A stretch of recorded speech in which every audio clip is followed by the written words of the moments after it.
안녕하십니까. 2020 기사창투 한마당 5일째 행사를 열리는 광주지역 기술사업화 지역혁신 포럼을 시작하겠습니다. 오늘 행사는 광주지역 연합기술지주회사와 광주전남지역혁신연구회가 같이 공동으로 주최한 행사입니다. 오늘 행사는 크게 두 부분을 나누어 진행하겠습니다. 1부에서는 한국과학기술기획평가원의 혁신전략연구소장님인 이장재 소장님의 기조 발제가 있으시겠고요. 2부에서는 전남대학교 이병택 교수님을 좌장으로 세 분의 전문가와 함께 토론할 시간을 갖도록 하겠습니다. 그럼 먼저 이장재 소장님의 발제를 먼저 들으시겠습니다. 예, 반갑습니다. 먼저 광주 전남 지역 혁신 연구회 초청해 주신 데 감사드리고요. 지금 코로나19의 재확산이 지금 일어나고 있는 상황입니다만은 그래도 비교적 청정 지역인 광주에서 이런 발표를 하게 된 것을 영광으로 생각합니다. 저는 방금 소개받은 한국과학기술기획평가원 혁신전략연구소장 이장재입니다. 오늘 제가 발표할 내용은 바로 포스트 코비드19 시대와 지역 R&D 대응 전략이라는 관점에서 몇 가지 중요한 사항을 말씀드릴까 합니다.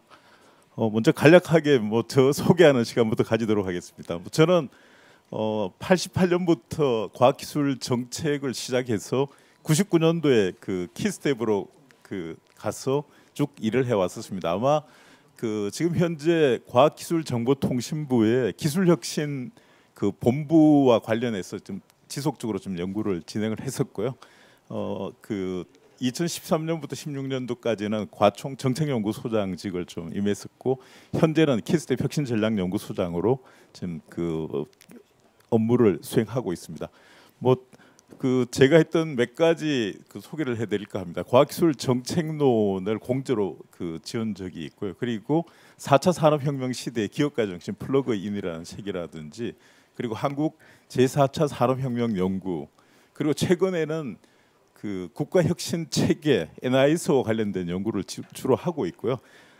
많은 분들이 알고 계시겠습니다만은 과학기술 기본계획 1차, 2차 관련해서 제가 주로 진행을 했었고 또 지방과학기술 연감도 제가 처음 시작을 한 부분입니다. 이런저런 진행을 해왔었습니다.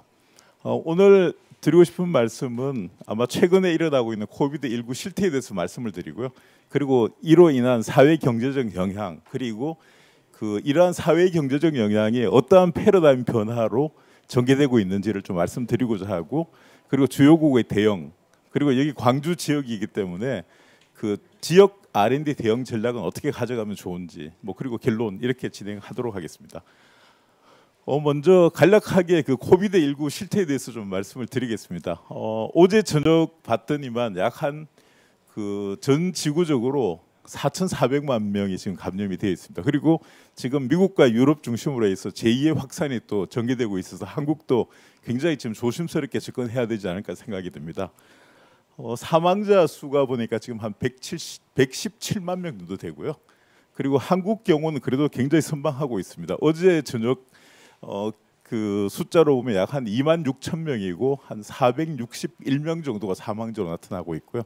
그리고 여기 사망률이 있습니다만은 세계적으로 아마 2.65% 정도 되고요. 한국은 지금 1.56% 조금 한 1% 정도 낮은 상황으로 나타나고 있습니다. 그래서 K 방역이 지금 잘 이루어지고 있다. 세계적으로 평가받고 있는 것 같습니다. 여기 보시는 세 가지 사진이 있습니다. 아마 굉장히 보기 드문 사진으로 생각됩니다. 아마 첫 번째 사진은 여성들만 줄이 서 있죠.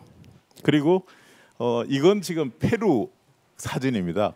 페루 경우는 코로나19로 인해 가지고 지금 남녀 이부제를 시행하고 있기 때문에 이런 광경이 지금 벌어지고 있고요.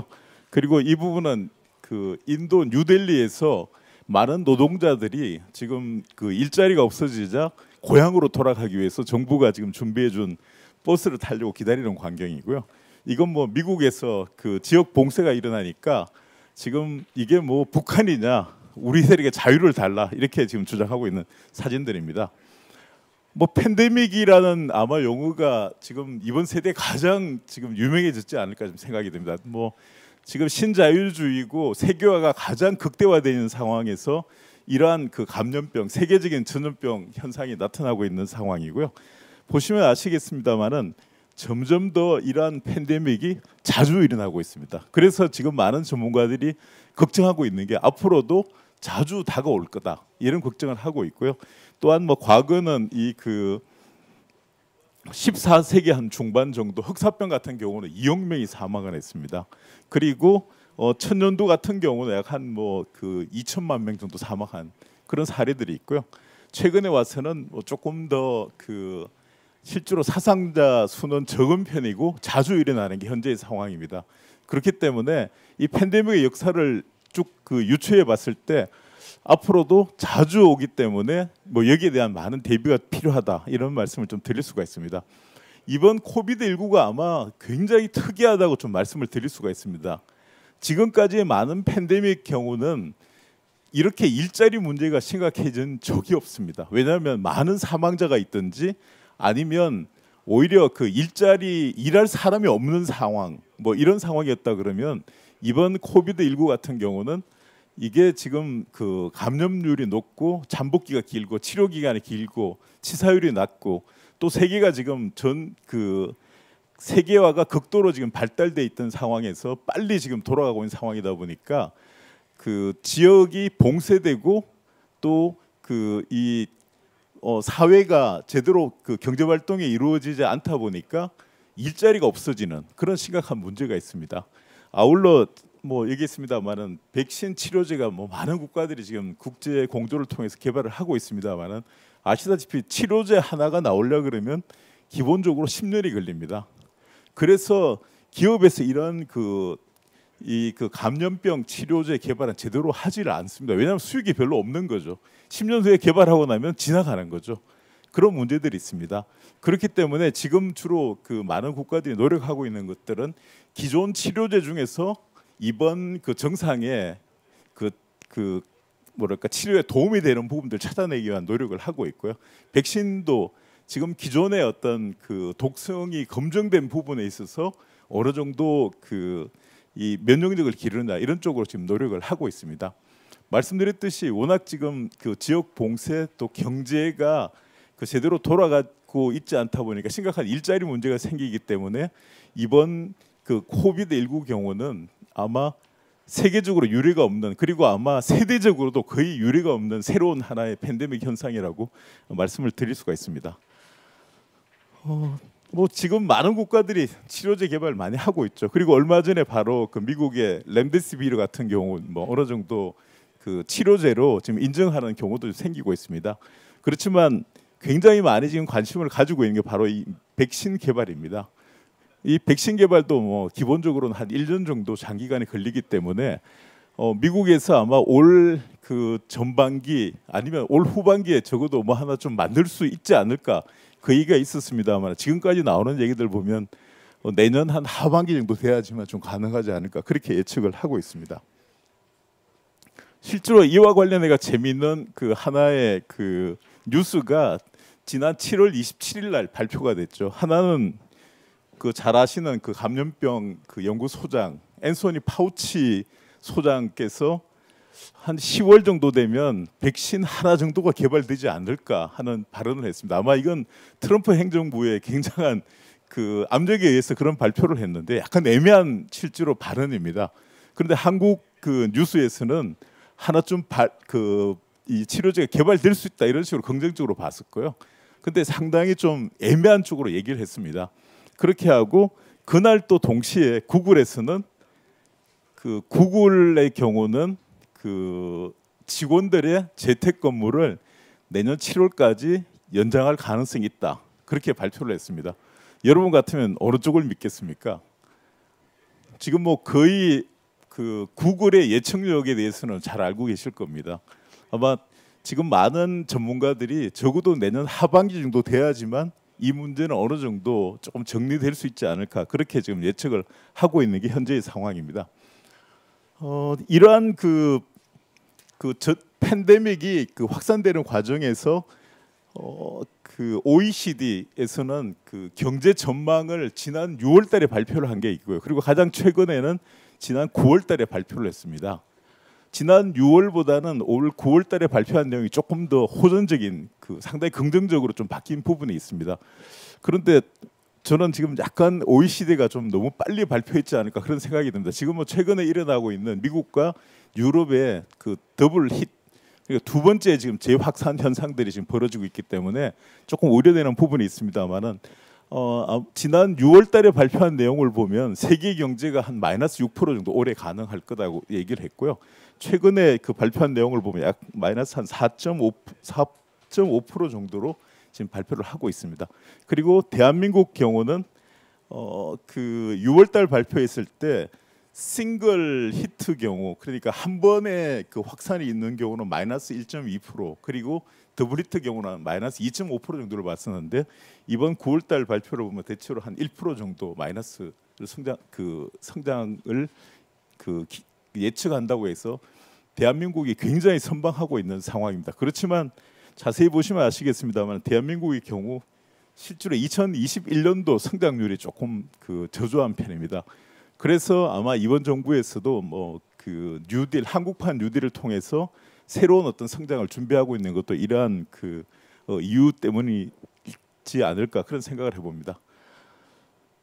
이 코비드19가 가져오는 여러 가지 현상들 중에서 지금 그 이러한 실질의 어떤 그 질병적인 문제와 더불어서 경제적인 문제 그리고 또 다른 현상들을 가져오고 있습니다. 이건 뭐 잘 아시다시피 지난 5월달에 있었던 미국에서 그 조지 플로이드 사망 사건입니다. 여기서 뭐 상당히 지금 이제 그 시위를 하고 있는 부분이고요. 이건 뭐 미 하원이 거기에 대해서 좀 그 사죄하고 있는 모습들 그리고 미국의 남북 전쟁의 영웅이었던 그 리 장군 동상을 이렇게 훼손시킨 부분들 그리고 이 사진은 바로 그 영국의 보리스 존슨 수상과 미국 트럼프 그 대통령이 지금 감염이 됐죠. 두 국가 감염된 형태. 심지어 이러한 사회적 문제, 정치적 문제 그리고 심지어 그 국가의 최고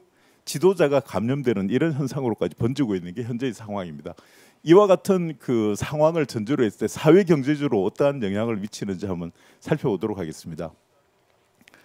지금 이 그 그림은 그 산업 생산 지표입니다. 지수인데 2015년을 기준으로 해서 쭉 봤을 때 이 그 중국이 가장 지난 연말에 그 급격하게 하락을 했고요. 대체로 보시면 2015년을 100으로 봤을 때 지금 보면 그 거의 한 5년 후로 지금 후퇴되어 있는 게 현재의 상황입니다. 최근에 조금 지금 나아지고 있는데 지금 미국과 유럽을 중심으로 해서 제2의 확산으로 인해서 앞으로 경제가 어떻게 갈 것인지 굉장히 예측이 어려워지는 상황이 아닐까 생각이 들고요. 그래서 앞으로의 어떤 전망으로서 뭐 U자를 그릴 것이냐, V자를 그릴 것이냐, W자를 그릴 것이냐 이런 많은 얘기들이 나오고 있습니다. 지금 봐서는 약간 장기적인 W자로 가지 않을까 그런 생각이 듭니다. 이렇게 지금 현재 가고 있는 게 현재의 상황입니다. 이러한 그 코비드19가 그 많은 경제적, 정치적, 사회적 영향을 미치는데요. 산업별로도 또 다른 굉장한 차이를 나타내고 있습니다. 특히 그 호텔, 숙박업 그리고 패션 뷰티라든지 그 뷰티라든지 유통 뭐 이런 쪽에는 굉장히 많은 그 부정적인 영향을 미치고요. 붉은색으로 된 부분입니다. 많은 그 영향을 미치고 있고 그린색은 상대적으로 적은 영향을 미치는 산업 분야입니다. 이러다 보니까 산업 간에 굉장히 많은 격차가 일어나는 그런 현상들로 그 볼 수가 있고요. 아울러 잘 아실 겁니다. 현대자동차도 그 중국의 그 조그만 부품 하나 공급이 제대로 이루어지지 않아서 그 공장 전체가 중단된 경우가 있어서 글로벌 그 공급망 즉 GVC 글로벌 밸류 체인이 지금 심각하게 교란을 가지고 있는 현상들로 나타나고 있고요.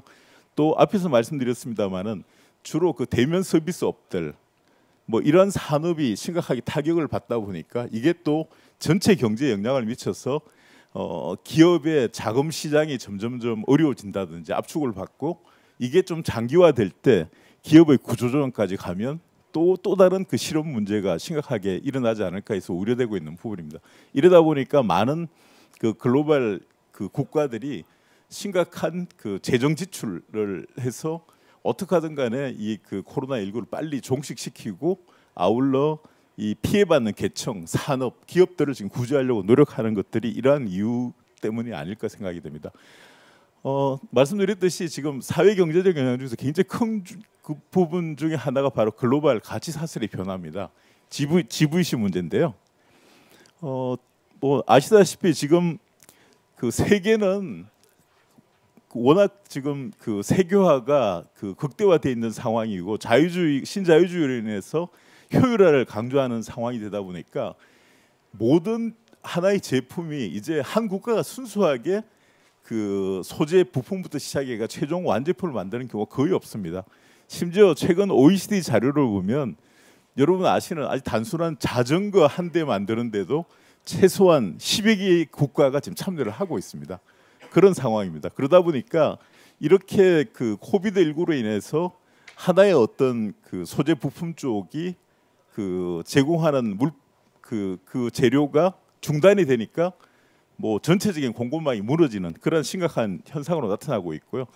뭐 그거로 인해서 이제 새로운 하나의 그 공급망에 대한 국가적 전략 그리고 미중 갈등, 무역 갈등으로 인해서 점점 그 전략적인 접근이 강화되다 보니까 이 코비드19와 더불어서 국가적으로 전략적인 산업 그 공급망을 어떻게 구축할 것이냐 이런 논의들이 많이 있고요.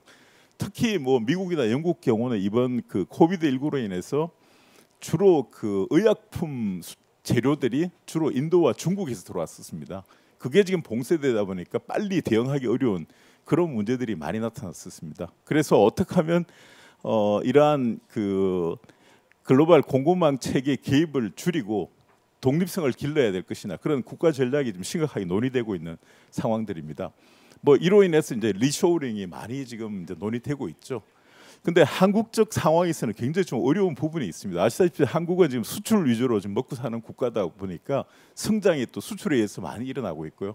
지금 한 70~80%가 수출에 의한 성장입니다. 대한민국의 경우는. 그러다 보니까 과연 이 리쇼어링을 어떻게 적절하게 해야 될 것이냐라는 부분도 굉장히 어려운 지금 숙제로 남아있는 현재의 상황입니다. 그리고 그 코비드19가 가져오는 가장 큰 사회 경제적 영향은 앞에서 잠깐 말씀드렸습니다만 바로 일자리 문제입니다. 미국 경우는 지금 한 3,600만 명 정도 지금 실업. 그러다 보니까 세계 2차 세계 대전 이후로 가장 어려운 지금 그 높은 실업률을 지금 맞이하고 있는 부분이고요. 지금 EU 경우도 한 3천만 명이 그 정부가 지원하는 휴가 자금에 의한 지금 휴가를 사가를 지금 그 가고 있는 상황이고요.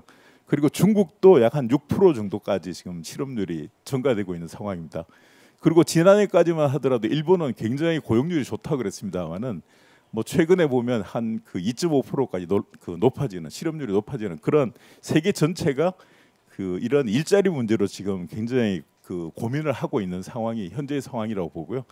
또 이런 일자리도 어떤 계층에 가장 문제가 많은지 말씀드리면 이 그 대체로 한 그 2천에서 연소득 4천만 원 정도 그리고 바로 그 이 대면 업무들 그러니까 앞에서 잠깐 말씀드렸습니다. 숙박업이라든지 소매업, 뭐 음식업 이런 쪽이 지금 가장 큰 영향을 받고 있습니다. 이러다 보니까 이 코비드19가 사회 경제적으로 또한 계층 간의 갈등을 가지고 오는 아주 그 미묘한 현상들로 또 그 귀결되고 있는 상황입니다.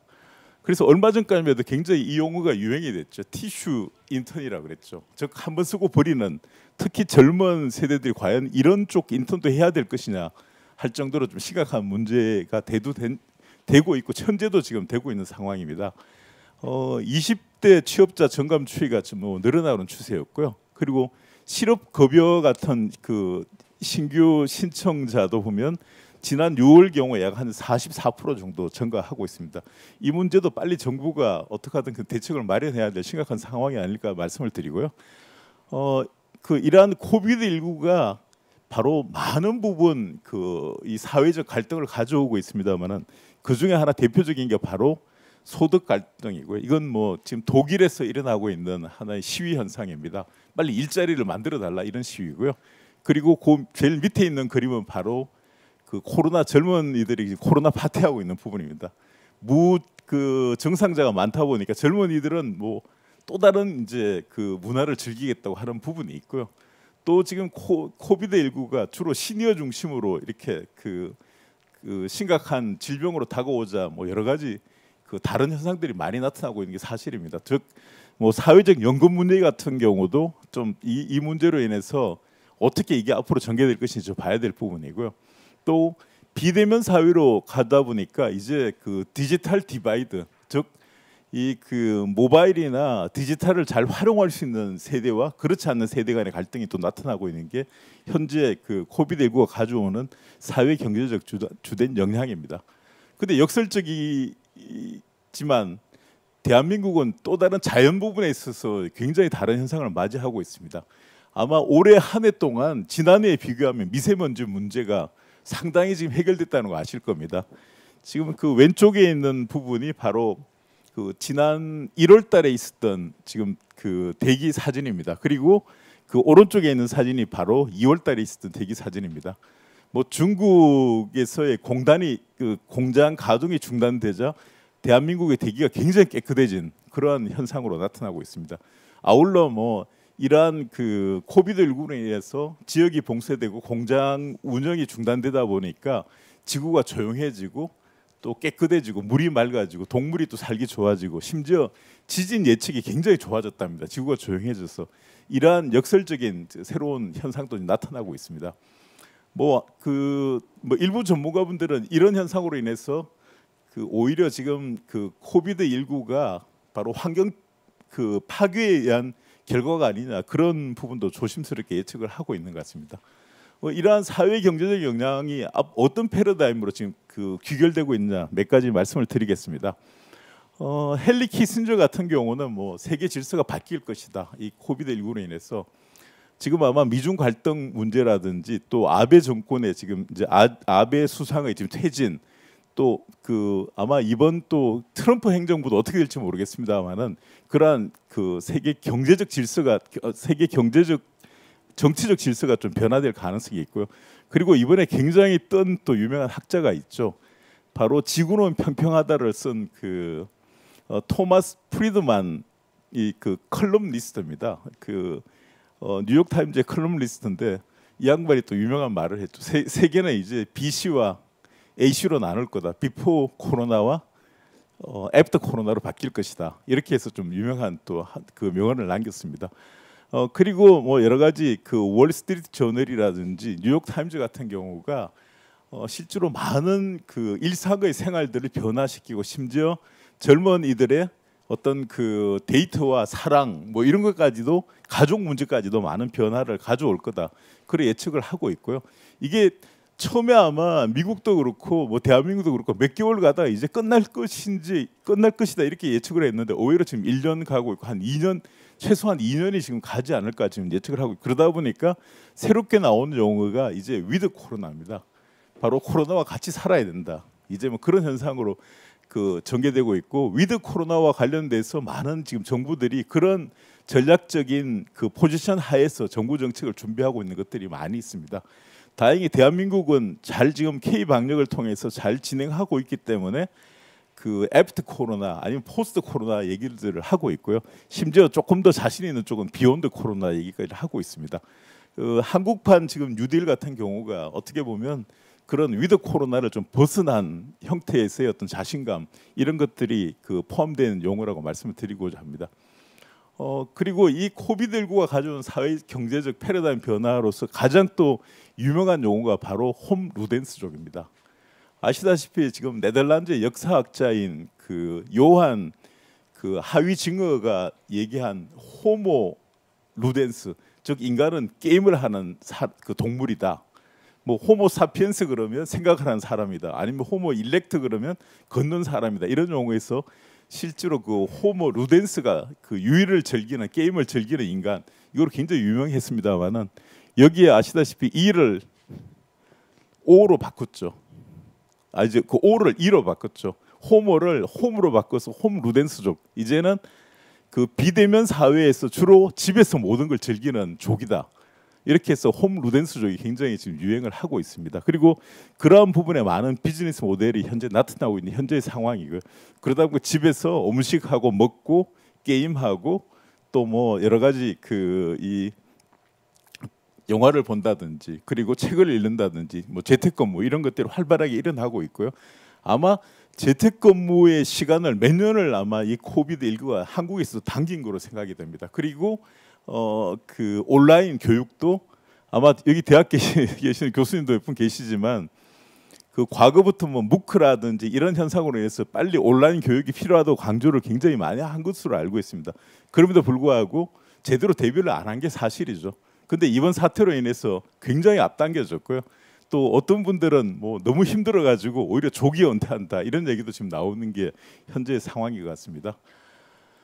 그러면 뭐 이런 그 홈 루덴스족이라든지 비대면 사회 이게 코비드 19가 이제 종식되면 다시 원상 복귀될 것이냐 거기에 대해서 저는 많은 학자들이 지금 예측을 하고 있습니다. 과연 그 과거로 회귀할 것이냐 아니면 이 현상이 지속될 것이냐 여기에 대해서 뭐 제가 갖는 생각은 바로 이 우리가 Z라 그러죠. Z 세대가 지금 존재하는 한은 저는 이 비대면 사회로의 그 이 하나의 전개 방향은 하나의 경로는 계속될 거라고 봅니다.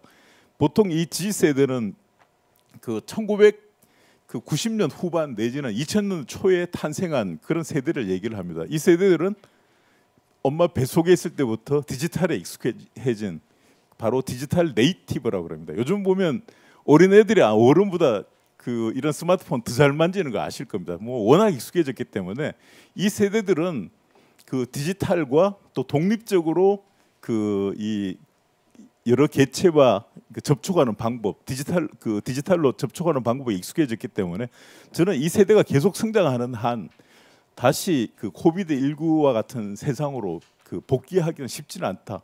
그래서 비대면 사회는 지속될 거다. 앞으로 그래서 그 앞으로의 비즈니스 모델이나 플랫폼은 비대면 사회 쪽에 많은 초점을 맞출 필요성이 있다. 100%는 아닙니다만 많은 필요성이 있다는 좀 말씀을 드리고자 하고요. 이 부분은 아마 그 본인이 어떤 세대인지 한번 측정하기 위한 그 좋은 지표입니다. 한번 그 테스트해 보시면 좋을 것 같습니다.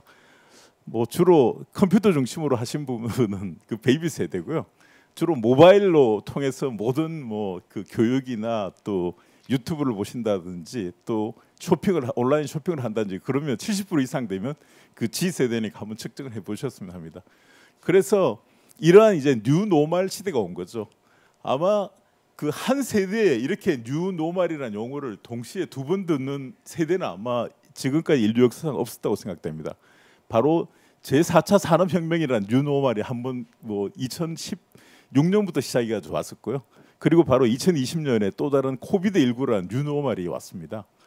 이렇게 한 세대에 두 번의 뉴 노멀이라는 그 이 새로운 정상 상태라는 용어를 듣는 세대는 아마 인류 역사상 거의 지금 처음이자 마지막일 수 있다는 그런 생각이 듭니다. 그 정도로 지금 그 새로운 뉴 노멀이 이제는 재택 그 홈 루덴스족 중심의 어떤 그 상황들 비대면 사회인 중심으로 그 전개될 가능성이 크다는 거 말씀을 드리고요. 이러다 보니까 지금 세계의 어떤 메가 트렌드가 많이 바뀌고 있습니다. 위험이 일상화되고 있고요. 그리고 4차 산업혁명에서 지속적으로 지금 뭐 초연결, 초지능화가 가속되고 있는 게 현재의 상황이고 또 상당한 강력한 정부의 힘을 가진 즉 그 빅 가버먼트를 가진 아시아로의 좀 힘이 이동되는 부분들이 있고요. 또 하나의 어떤 그 글로벌 공급망의 붕괴로 인해서 이제는 지역 공급망으로 좀 변화되고 있는 지역화 현상이 나타나고 있습니다. 아울러 이렇게 위험이 일상화되고 나니까 정부의 역할도 이제 큰 정부론 그것도 뭐 과거처럼 빅브라더 역할로서의 정부가 아닌 사회적 안전망을 구축하고 유지하는 국가로서의 어떤 큰 정부론 이런 것들이 좀 많이 강조되고 있습니다. 아마 아시겠습니다만은 가장 민영화라든지 정부의 효율을 추구한 국가가 영국입니다. 근데 영국이 이번 코비드19와 관련해서 가장 실패한 정부로 지금 꼽히고 있습니다. 영국 입장에서 보니까 이런 사태가 딱 벌어지니까 정부가 할 게 없다는 겁니다. 모든 부분이 다 민영화되어 있다 보니까 민간은 아시다시피 지금 그 이익이 나지 않으면 움직이지를 않으니까요. 지금 이런 상황일 때 정부가 어떤 역할을 해야 될 것이냐는 새로운 가치를 지금 또 그 제기하는 이런 계기가 아니었나 생각이 들고요. 그리고 뭐 집적화라든지 효율화를 강조했던 그런 문화에 대한 또 새로운 그 뭐랄까요 관점에 대한 그 충격을 이번 코비드19가 줬다고 생각합니다. 집적화로 인해서 많은 감염이 되는 거고 효율화를 강조하다 보니까 오히려 이렇게 정부가 역할을 못하는 부분들이 있다 보니까 조금 더 효과성이나 공공성, 분산성 이런 걸 좀 강조를 하고 있고요. 또 아울러 지금 공조의 중요성, 국제적 협력이라든지 그렇게 아메리칸 퍼스트라는 걸 주장했던 트럼프 행정부도 이 코비드 19와 관련해서는 세계가 공조해야 된다, 데이터를 공조해야 된다 이런 걸 주장을 하고 있습니다. 그 정도로 뭐 지금 공조의 중요성을 강조하는 새로운 어떤 메가 트렌드의 변화를 가져오고 있는 이번 그 코비드 19 현상이 아닐까 생각이 듭니다. 이러다 보니까 전체적으로 변화된 패러다임 변화가 보면 언택 문화가 지금 확산되고 있다. 잘 보이실지 모르겠습니다만은 뭐 그래서 소비 패러다임 변화되고 있다. 심지어 요즘 많이 이제 강조되고 있는 게 바로 구독 경제입니다. 서브스크라이브 이코노미라 그래가지고요. 이제 뭐를 그 전체 사는 게 아니고 조금씩 그냥 이제 신문 배달하시 해준다는 거죠.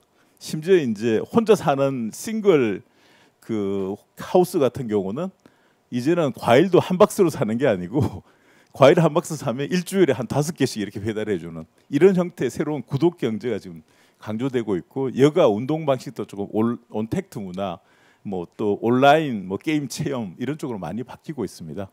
그리고 건강 위생에 대한 관심도 굉장히 높아져 가지고요. 지금 뭐 그 디지털 헬스케어 같은 게 많이 부각되고 한국도 아마 지금 굉장히 숙제인 것 같습니다. 그리고 지구 환경을 생각하는 부분들 그리고 일하는 방식에서도 그 원격 수업이라든지 원격 근무가 많이 좀 강조되고 있는 부분이 있고요. 그리고 아울러 그 언맨드 솔루션 즉 사람이 아닌 로봇이 움직이는 이런 쪽의 문제 해결하는 솔루션 확산이 지금 많이 진행되고 있고 그 4차 산업혁명과 관련해서는 뭐 데이터라든지 또 인공지능 문제 이런 것들이 계속 좀 가속화되고 있는 게 현재에 나타난 현상입니다. 아마 사회 경제적 전체 패러다임 이 표 하나로 전체를 좀 대표하지 않을까 지금 생각이 됩니다. 아마 앞으로 모든 뭐 비즈니스 모델이나 또 구상을 하실 때는 이런 걸 전제로 해서 좀 같이 고민하면 좋지 않을까 생각이 됩니다.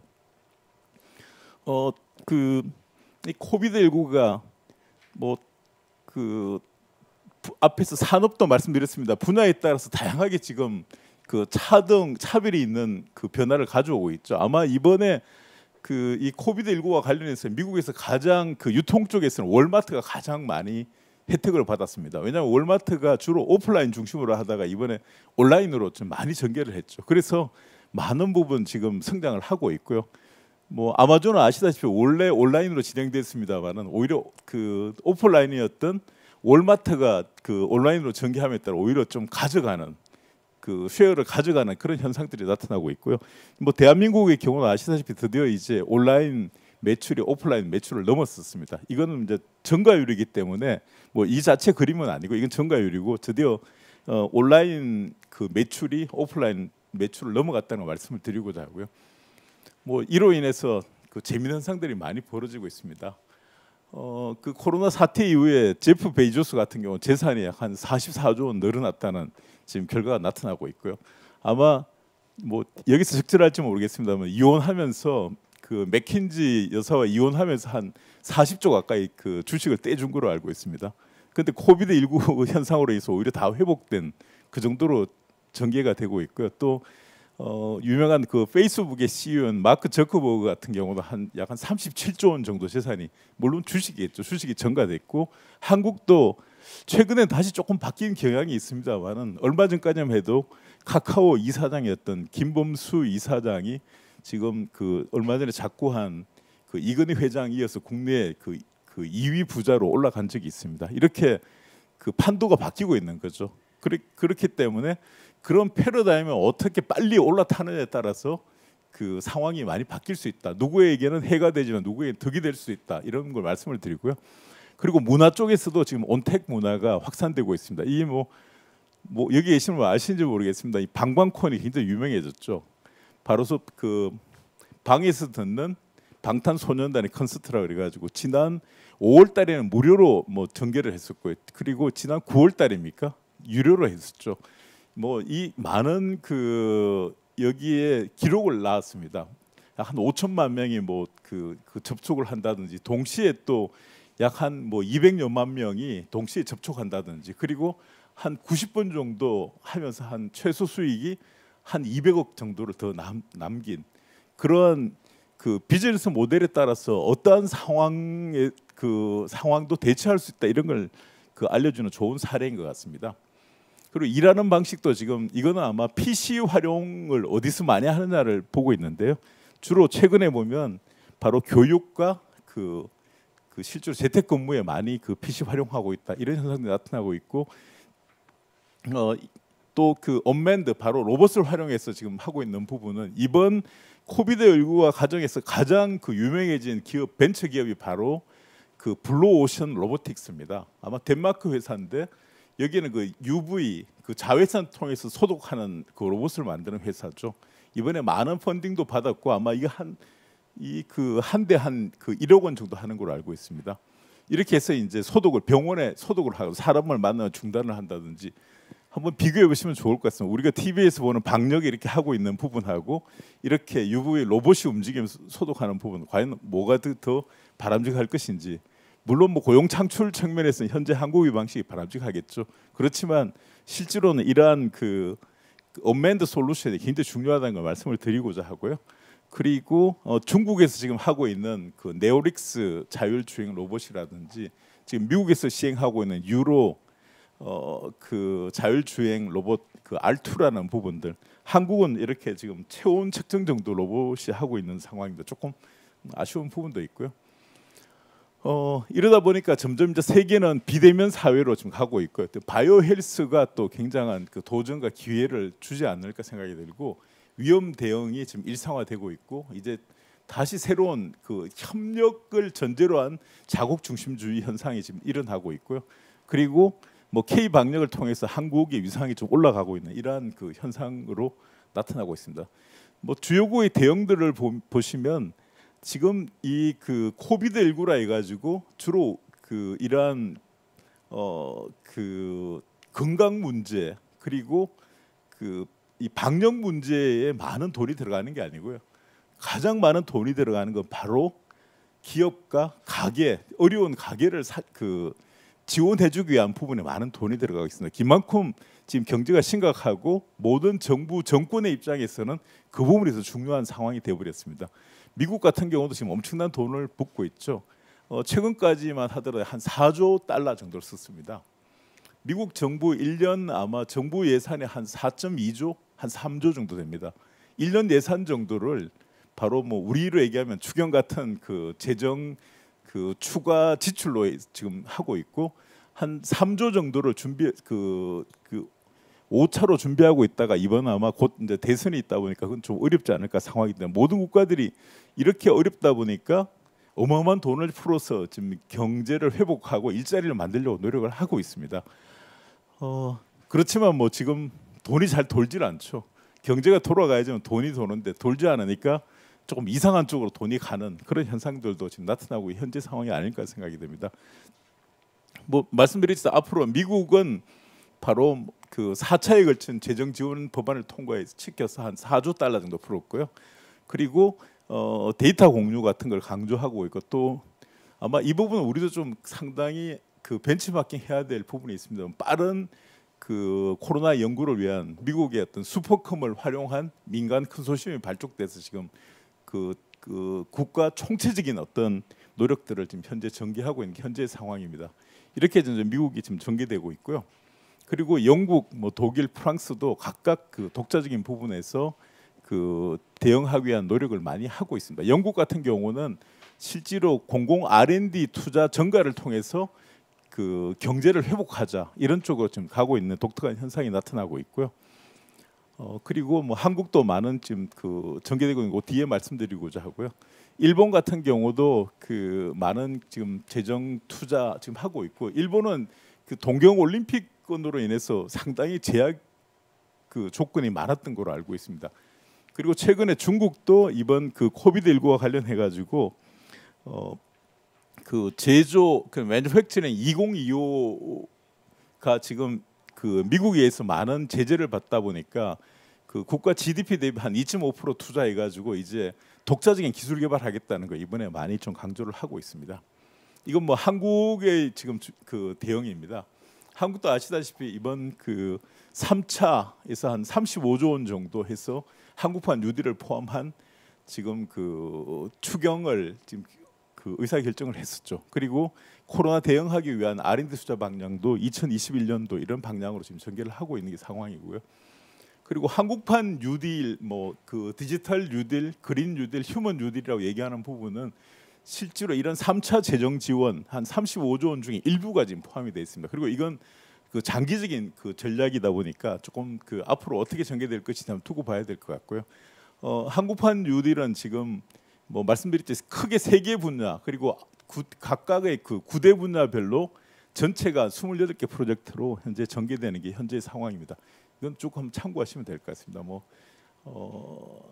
SOC 디지털화까지 가 있고요. 그린 뉴딜과 관련해서는 크게 3대 분야가 지금 전개되고 있고요. 이와 관련해서 이제 좀 그린 사회를 추구하려는 노력들 그리고 그 마지막으로 그 휴먼 뉴딜은 사회 안전망 그 강화라든지 또 그 사람에 대한 투자 이런 것들을 굉장히 강조한 게 현재의 상황입니다. 그리고 이와 관련해 가지고 과학기술 쪽에서도 한 5가지의 과학기술 정책 방향을 지금 제시를 하고 있습니다. 즉 뭐 민간 중심의 과감한 뭐 R&D 모델 확산이라든지 산업의 디지털 전환이나 자생력 강화 그리고 일자리 변화에 맞는 과학기술 인재 성장 지원 그리고 과학기술 기반 산학령 협력 뭐 이건 아마 이번 그 진단 키트 개발 사례에서 뭐 산학령 협력이 굉장히 중요하다는 게 지금 드러난 부분이고요.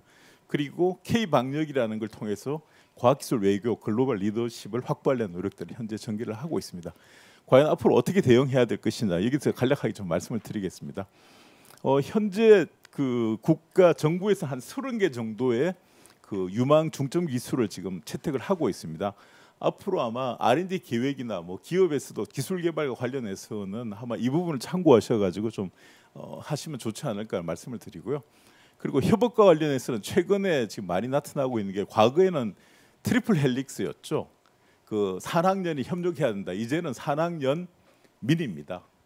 그 사중 나선 쿼드러플 지금 헬릭스 모델이 전개되고 있고 아마 광주에서 지금 그러한 그 민간과의 또 이해관계 조정 이런 것들이 굉장히 좀 강조되는 상황이 아닐까 말씀을 드리고 심지어 요즘은 이 그 산학년 협력에서의 민까지 들어가고 이제 환경까지 고려하는 바로 그 퀀터플 그 헬릭스 모델 오중 나선 이론이 나오고 있습니다. 즉 이런 부분들은 환경 문제까지 그 감안해가 어떻게 갈 것이냐는 게 강조되는 부분이고요. 그리고 지역 발전과 관련해서는 가장 강조되는 모델이 바로 나얼리지 트라이앵글 모델입니다. 바로 이제 대학이 허브 역할을 해야 되고요. 교육과 그 새로운 연구 그리고 이노베이션을 통해서 지역 사회에 좀 기여해야 된다. 이런 쪽에서 그 오중나 그 나얼리지 지식 상강 모형들이 지금 전개되고 있는 거. 이게 가장 잘하고 있는 게 바로 스타트업 사우나로 유명한 그 핀란드의 알토 대학입니다. 알토 대학은 뭐 아시다시피 지금 이제 국립대학으로서 과거의 그 상경대 그리고 그 공대 그리고 디자인 그 예술학과가 합쳐진 학과입니다. 그게 독특하게 지금 현재 진행되고 있는 부분이고요. 뭐 지역 발전과 관련해서는 뭐 굉장히 다양한 지금 이론들이 나오고 있습니다. 지역 발전은 이 그 선험적인 사고 실험에 의해서 나타나는 게 아니고요. 실제 대부분 다 사례 연구를 통해서 나타나기 때문에 그 지역의 특성에 맞는 부분이 과거에 어떤 다른 지역에서 그 새로운 그 성공 요소가 무엇이냐 이걸 찾는 노력이 굉장히 중요하다 생각이 들고요. 제가 뭐 결론적으로 조금 말씀드리고 싶은 부분은 결국은 사람 문제다. 그 우수한 인력들을 어떻게 이 지역에 모아서 고민하느냐에 따라서 문제는 해결될 수 있다. 이렇게 좀 결론적으로 말씀을 드리고요. OECD 경우에 보면 지역 발전에 굉장히 비효과적인 부분이 지금까지 많았다고 얘기를 하고 있습니다. 그 중에서 뭐 대표적인 걸 몇 가지 말씀드리면 뭐 보완 체계 없이 하고 너무 내부 지향적으로 했다는 부분이 많이 들고요. 아울러 인력 이동을 고려하지 않았다. 즉 열린 성장이 아닌 닫힌 성장을 주로 봤다. 이런 그 문제를 많이 지적을 하고 있습니다. 아마 이 부분도 지역 문제에서 같이 좀 고민했으면 좋지 않을까 생각이 들고 그래서 앞으로 지역 혁신 성장 전략은 사람 중심으로 가야 되고요. 또한 그 뭐 외부와의 연계를 강조하는 부분들 그리고 변화하는 환경에 좀 대응하는 부분이 필요하다 말씀을 드리고자 합니다. 그리고 이러한 혁신 전략을 짤 때 무엇보다도 강조돼야 될 부분은 이게 지역이 새로운 경로를 창출하기 위한 거냐 아니면 현재의 경로에서 스케일업 할 것이냐 여기에 대한 분명한 포지션이 있어야 된다고 생각됩니다. 두 가지가 결합되고 나면 이것저것도 되기 어려운 그런 상황들이 있습니다. 그리고 무엇보다도 특정 자산과 문화에 초점을 둬야 되고 그리고 기업 중심으로 가야 된다. 기업 중심으로 가야지만 결과가 나타날 수 있다는 걸 굉장히 좀 강조하고자 합니다. 그리고 새로운 거버넌스, 이제는 아마 지역 주민과 같이 고민하고 협의하는 게 이제 당연한 그 뉴노멀로 생각하셔야 됩니다. 그게 과거 방식으로 생각해가지고 이거 뭐 이래가 되겠느냐 어렵다 이렇게 생각하면 이제 문제 해결은 되지는 않습니다. 이제는 그게 하나의 새로운 노멀로 고려하셔야 된다고 말씀을 드리고자 하고요. 그래서 이제는 그 과거와 같은 생산과 시설 집적화를 통해서 지역 성장을 끌고 가겠다는 부분은 쉽지 않다는 말씀을 드리고자 하고요. 이제는 가능하면 좀 지역의 지식을 어떻게 집적화해서 거기서 새로운 부가가치를 창출할 것이죠. 새로운 그 비즈니스 모델이나 플랫폼을 만들 것이냐 이쪽으로 아마 많은 부분 노력을 해야 된다는 말씀을 드리고자 합니다. 아마 그래서 비대면 사회 또 온라인 문화의 확산은 그런 부분에서 지역에 새로운 기회를 그 창출할 수 있다고 봅니다. 그래서 그 지식과 또 다른 그 사이버를 통한 그 인구 집적화 이런 걸 통해서 뭐 지식 그 지방 소멸 문제 뭐 이런 것 좀 해소를 하고 지역의 새로운 발전. 저는 인구 소멸은 지금 피할 수 없는 현상으로 봅니다. 지역이 어차피 인구 소멸은 지금 피할 수 없는 문제이기 때문에 그 문제에 대한 대안으로서 오히려 그 이동량을 늘리자. 그 지역에 살지 않더라도 많은 사람이 이동하게 만들자. 이걸 통해서 인구의 부족을 보완할 수 있는 방법이 있다고 보고요. 거기서 새로운 가치를 좀 창출하는 노력이 좀 필요하다 생각이 듭니다. 그래서 말씀드렸듯이 지식과 사람이 모이는 뭐 지역 싱크탱크가 굉장히 중요한 앞으로의 그 역할을 하게 되기 때문에 이런 허브들을 만드는 노력이 좀 필요하다 생각이 들고요. 그리고 지역은 어디까지나 뭐 대학이 저는 중심이 돼야 된다고 생각합니다. 지역의 그 하나의 발전이나 새로운 그 비전을 제시할 쪽은 계속 새로운 인력이 들어오고 나가는 그 새로운 피가 수혈이 되는 대학 외에는 다른 방법이 없다고 봅니다. 그래서 대학 중심으로 가야 된다는 걸 좀 말씀을 드리고자 하고요. 그리고 그 무엇보다 일을 하기 전에 이해관계자와 충분한 좀 수기 과정을 거쳐야 된다. 이게 지금 급하면 문제가 해결되지 않는다. 좀 이런 말씀을 좀 드리고자 합니다. 그래서 조금 더 그 지역 자체의 교육 훈련, 새로운 변화에 대한 교육 훈련이 좀 필요하고요.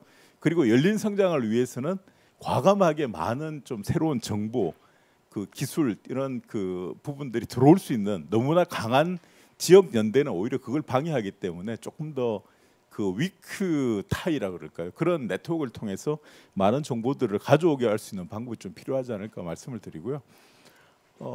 그 앞으로의 세계는 뭐 미지의 세계입니다. 실제로 코비드 19 이후에 어떻게 세상이 벌어질지 모릅니다.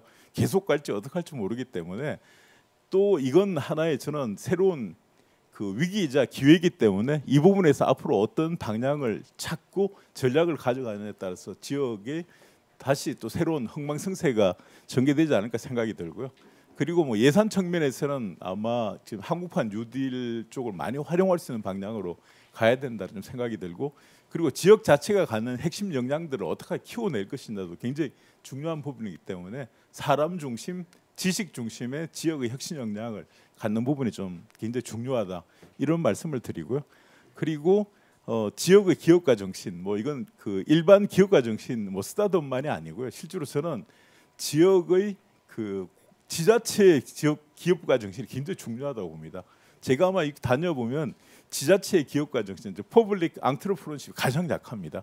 이걸 어떻게 좀 활성화시킬 것이냐, 여러 제도 변화 이런 것들은 가져갔으면 좋지 않을까 생각이 듭니다. 마지막으로 좀 드리고 싶은 말씀이, 이 가장 어려운 이 혼란의 시기에 가장 위험한 것은 혼란 자체가 아니고요. 바로 과거 방식으로 현재를 보는 그게 더 위험하다.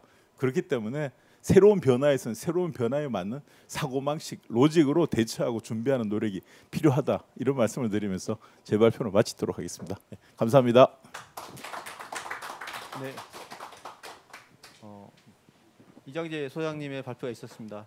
입으로 토론회를 진행하기 위해서 자리를 정돈하는 시간을 갖도록 하겠습니다.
안녕하십니까. 오늘 기술사업화 혁신포럼의 좌장을 맡은 전남대학교 이병택 교수입니다.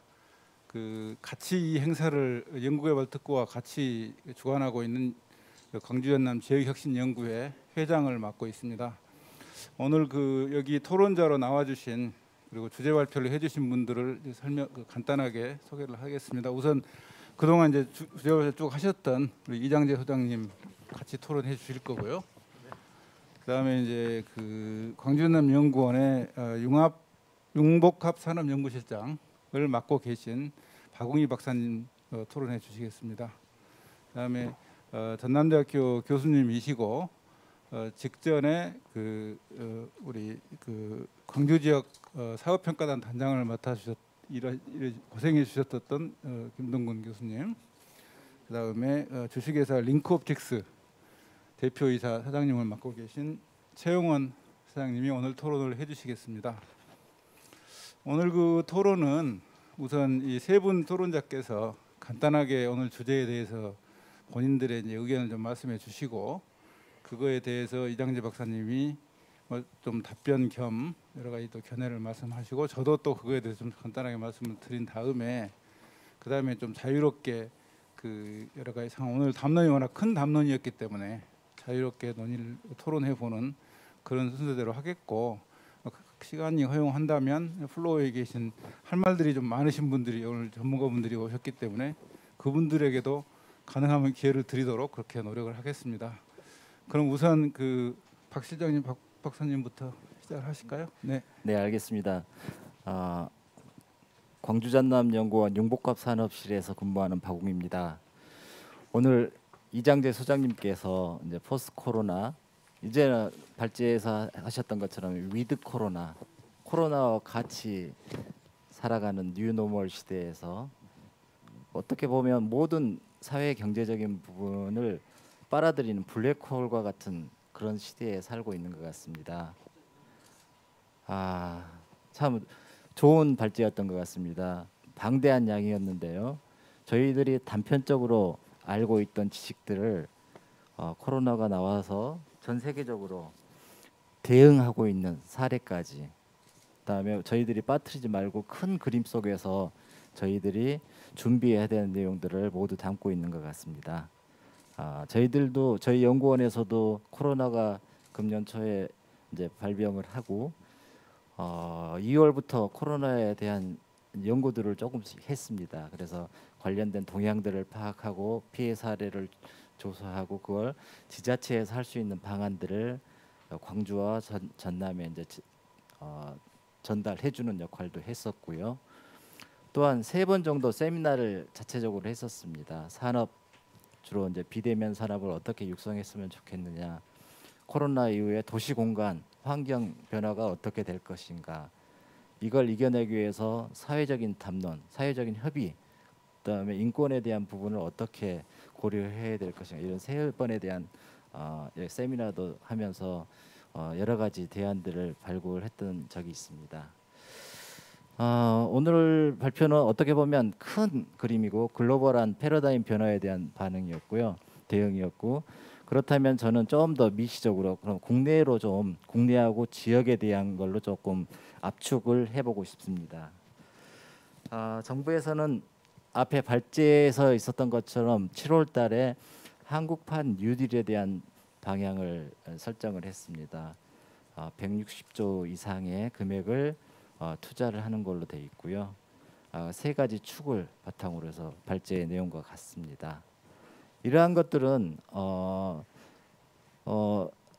작은 정부에서 할 수 없이 큰 정부에 대한 역할, 정부의 역할이 강조되는 부분이라고 생각할 수 있겠습니다. 특히 또 그런 것들을 이겨내기 위해서 정부가 재정 투자를 확대하고 또 이러한 부분들을 이겨내기 위해서 공공 R&D를 확대하는 방안까지 지속적으로 노력하는 모습이라고 볼 수 있겠습니다. 그 다음에 10월 한 13일 정도에 한국판 뉴딜 정책에 이어서 지역 균형 뉴딜이라고 발표를 하게 됩니다. 취지는 한국판 뉴딜의 47%가 지역에 있는 사업과 관련이 되어 있다는 것입니다. 그래서 저희 광주와 전남과 같은 지역에서 한국판 뉴딜을 수행할 수 있는 사업과 정부의 한국판 뉴딜 사업이 적극적으로 연계된다. 혁신도시와 지역에 있는 공공기관들이 앞장서야 된다는 내용을 또 발표를 하게 됩니다. 그래서 그만큼 코로나19를 이겨내기 위해서는 지역의 역할이 중요하다. 이렇게 정부가 생각을 하고 있는 것 같고요. 또한 27일 날 정부에서는 R&D 투자 활성화 방안을 코로나19 대응과 관련돼서 발표를 하게 됩니다. 그래서 이런 R&D의 역할이 코로나를 이겨내기 위해서는 중요한 역할을 할 것이다. 단편적으로 이제 위기를 대응하고 응급처치로서는 뭐 재난지원과 같은 응급처치 방안들이 가장 효과적입니다. 그렇지만 실질적으로 지역 경제의 활력을 북돋고 그다음에 체질 개선을 하고 전환을 하기 위해서는 공공 R&D의 역할이 가장 중요하다고 정부가 인식하고 있는 것 같습니다. 최근에 나온 개념들이 이제 회복력이라는 개념인데요. 리질리언스라는 개념. 원래는 뭐 도시 재생, 활력이 떨어진 도시를 어떻게 회복시킬 것이냐에 나온 개념들인데 이것들을 이제 코로나19와 관련돼서 한국판 뉴딜, 지역균형 뉴딜을 통해서 어떻게 복원시킬 것이냐 이런 부분들과 관련된 내용이기 때문에 거기에 대한 핵심은 정부가 추진하고 있는 공공 R&D가 되지 않을까.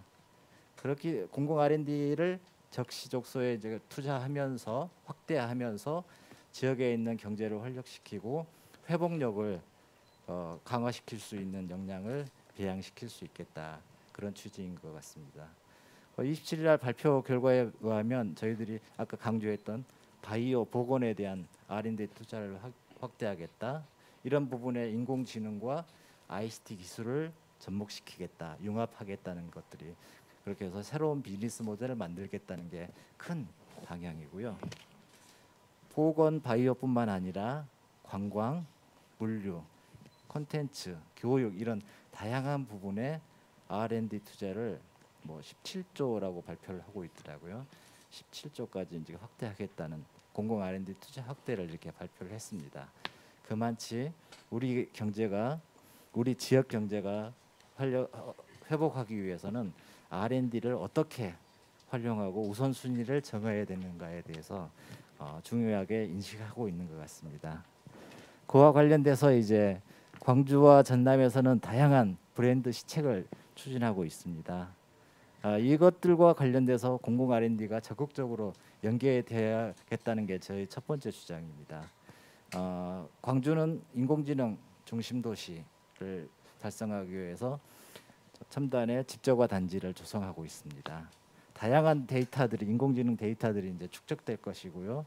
이게 광주가 경제자유구역과 관련돼서 에너지 자동차를 인공지능으로 묶으려는 그런 큰 그림을 가지고 있습니다.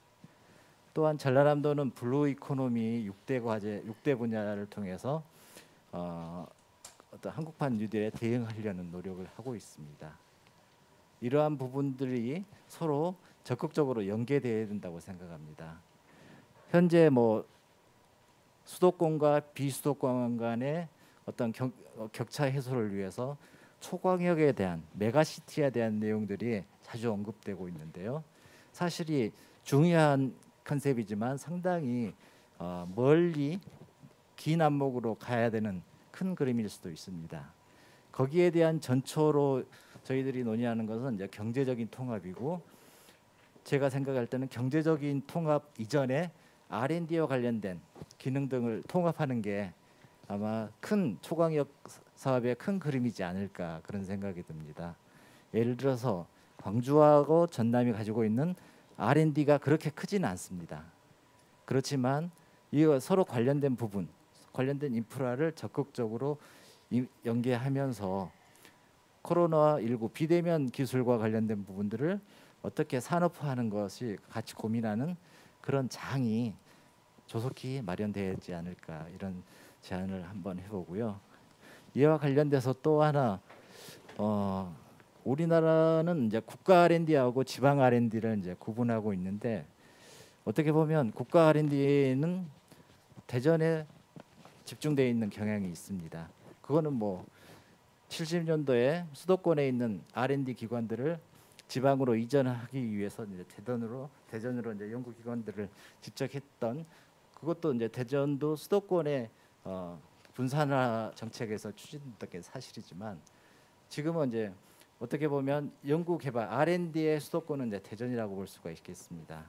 그리고 대전과 그 지역에 있는 R&D가 어떻게 연결되어야 될 것인가, 그것들이 강조해야 되는데 그렇게 많이 적극적으로 되지 않는 게 사실인 것 같아서, 사실은 이제 국가 균형 발전, 지방 분권, 재정 분권 이런 것들이 논의되는 시점에서 아마 R&D 분권, 그런 용어가 있는지는 잘 모르겠지만 아무튼 국가 R&D와 지방 R&D에 대한 개념적인 범위가 점점 4차 산업혁명 이후에 거의 모호해지는 시점에서 이런 부분들까지 R&D 분권에 대한 논의의 장도 한번 적극적으로 논의해봐야 되지 않느냐, 이런 생각이 듭니다.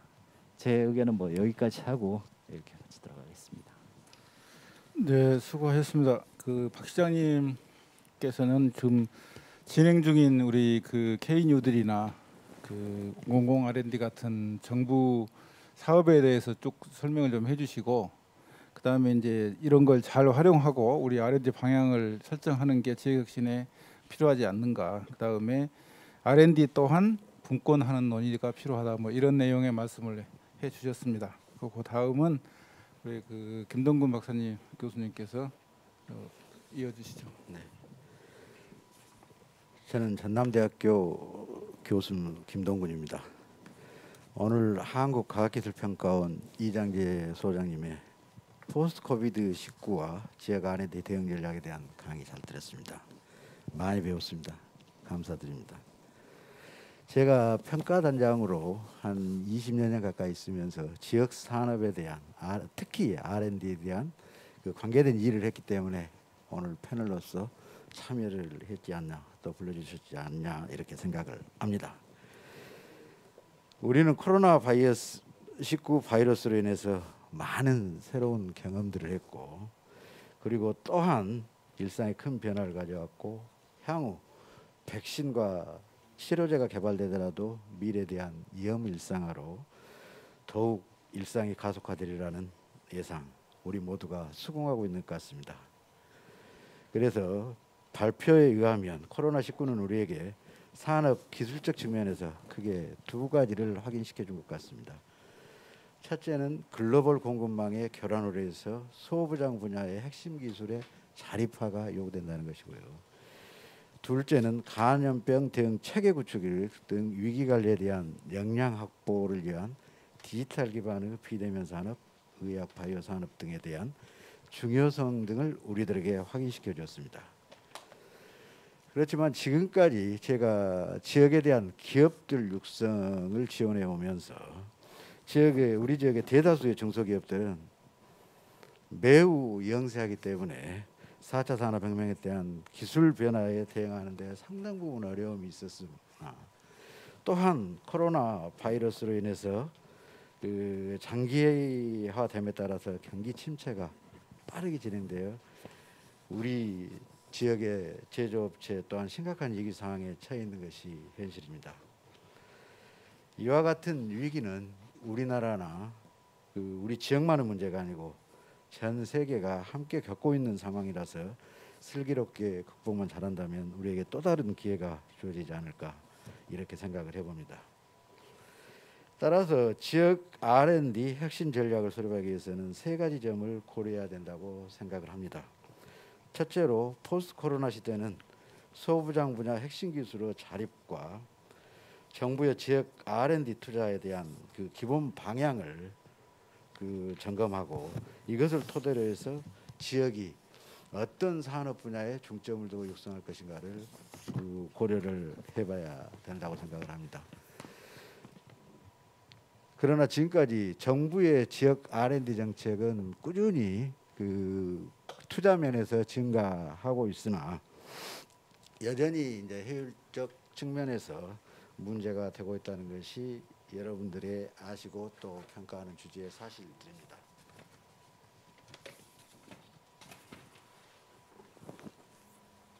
그래서 정부의 지역 R&D 투자는 최근에는 공공기관 지방 이전과 균형 발전 측면에서 지역의 연구 개발 역량 강화 정책으로 지속되고 추진되고 있고, 이러한 정부 R&D 정책 패러다임이 중앙정부 중심에서 정책이나 예산, 평가 등을 지역 유도하고 중앙은 지원하는 형태로 지역 주도형 연구개발 체제로 재편이 되고 있는 추세이기 때문에 이러한 정부 정책을 잘 활용함으로써 우리 지역도 에게는 좋은 기회가 될 것이라고 확신하게 됩니다.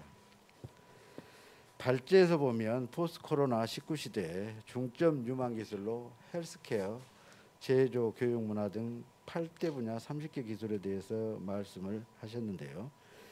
지금까지 그래왔듯이 이러한 분야는 모든 지자체가 선점하려고 갖고 온 노력을 할 것입니다.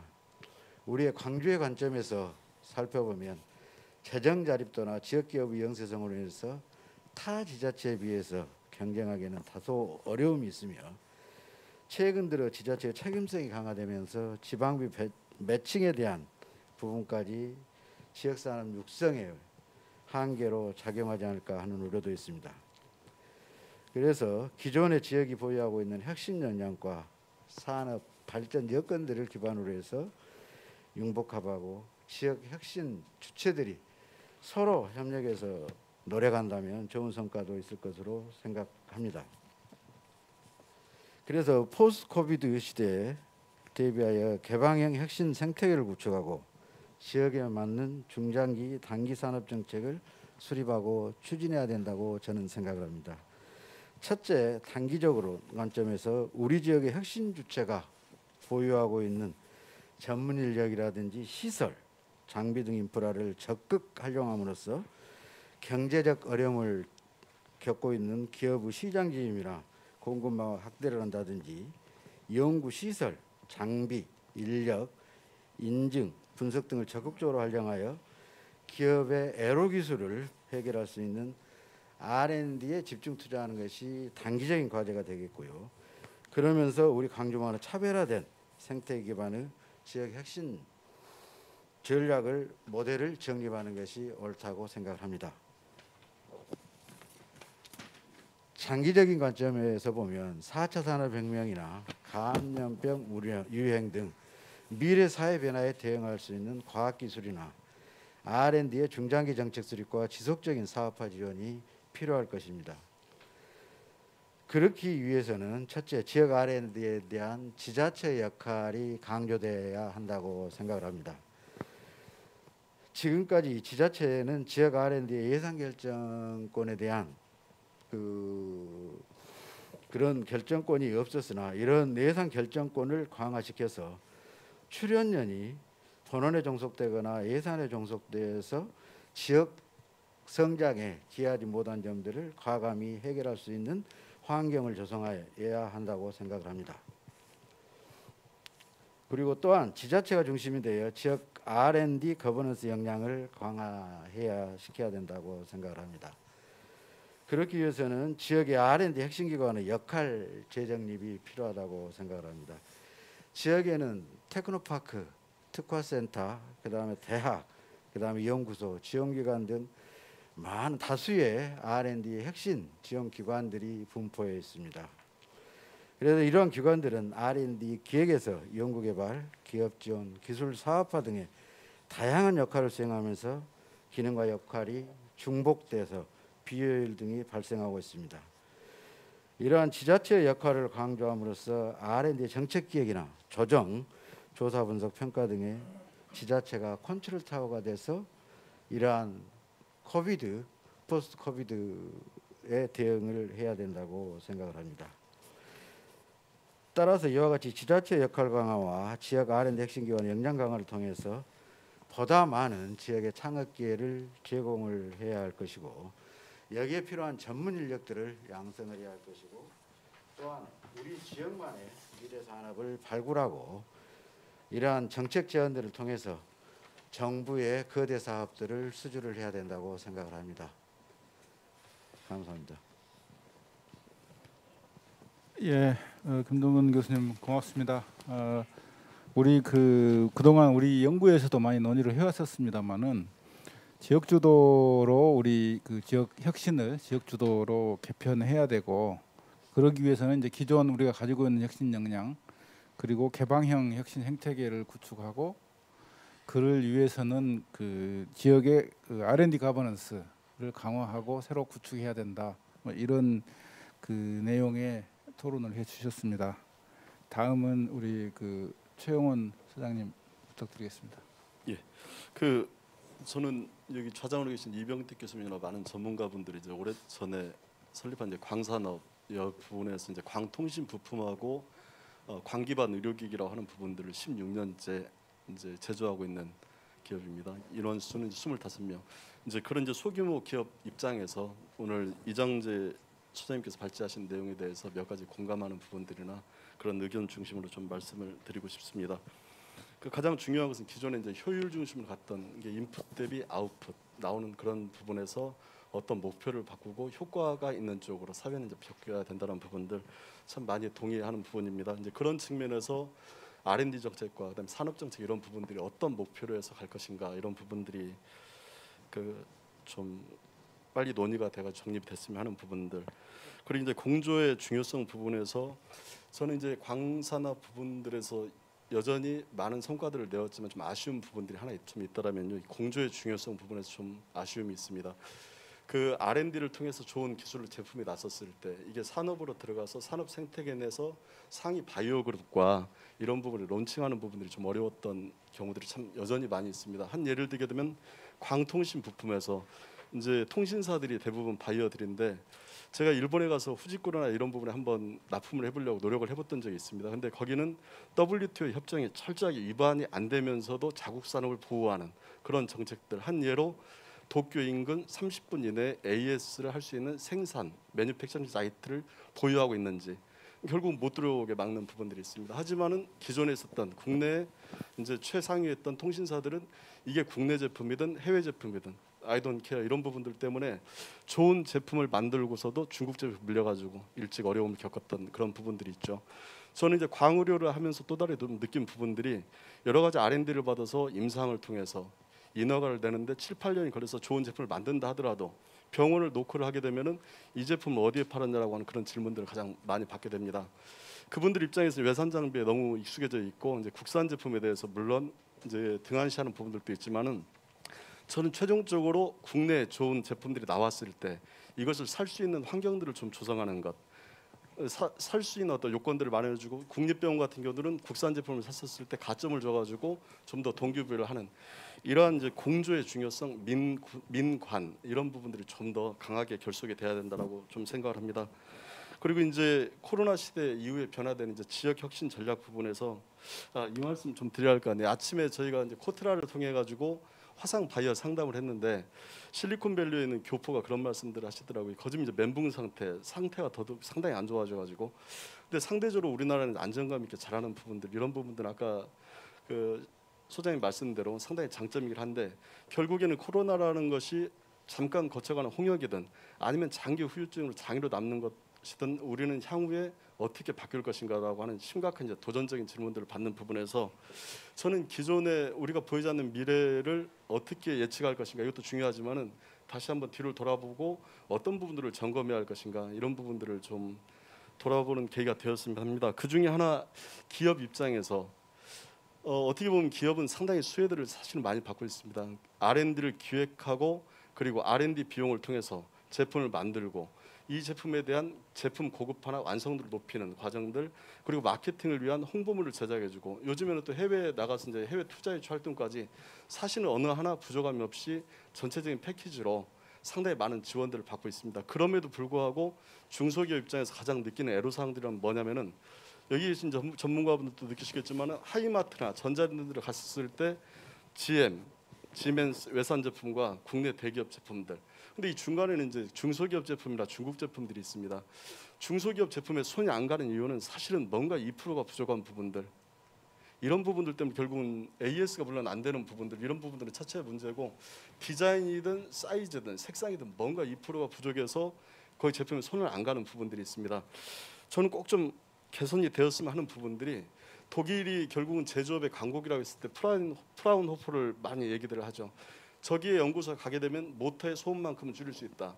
저기를 가게 되면 제품의 칩만큼은 사이즈를 줄일 수 있다라는 어떤 확신들 속에서 제조업의 특히 중소기업 인력들이 해결을 못하는 부분만큼은 노크를 해서 가게 됩니다.